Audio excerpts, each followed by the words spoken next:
Преди малко хванах една червоноперка и нищо друго за сега. Дано да се промени сега към 10:30-11 часа, да се промени това, защото ако няма никаква успяваемост в риболова, най-вероятно ще стръгна, защото няма никакъв смисъл да само си губя време така.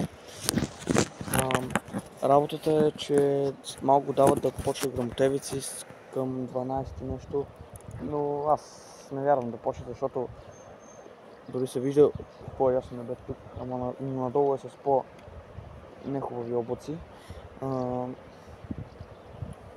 Тъй като има прекалено много боклуци в реката, или така да го нарича боклуци, не клони. Току-що закачих нещо малко, но се оплетна в клоните.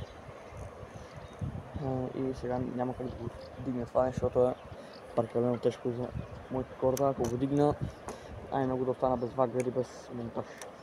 Но ще пробвам, защото по-добре да пробвам, отколкото да си остана там долу. По-добре да дръпна, ако скъсам, но ако не скъсам, по-добре за мен.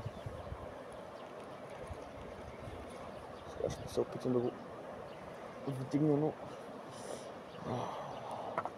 ами ще се получи. Тъй като и въйцата ми е много мека, кордата е много тънка. Успях. Ето, откачи се и падна долу този буклук.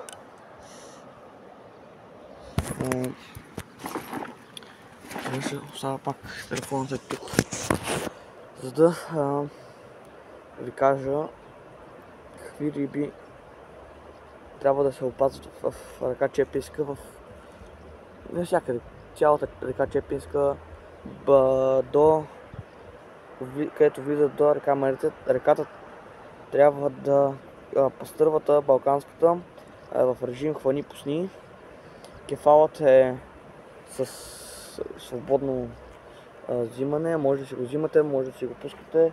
Препоръчително е да го пускате, но както искате вие, стига да хванете, нали? От сърце ви пожелаваме.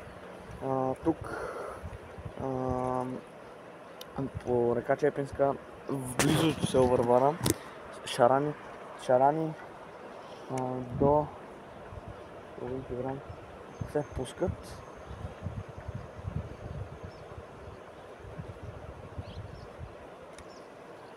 И с малко, ако има нещо, ще го уведомя.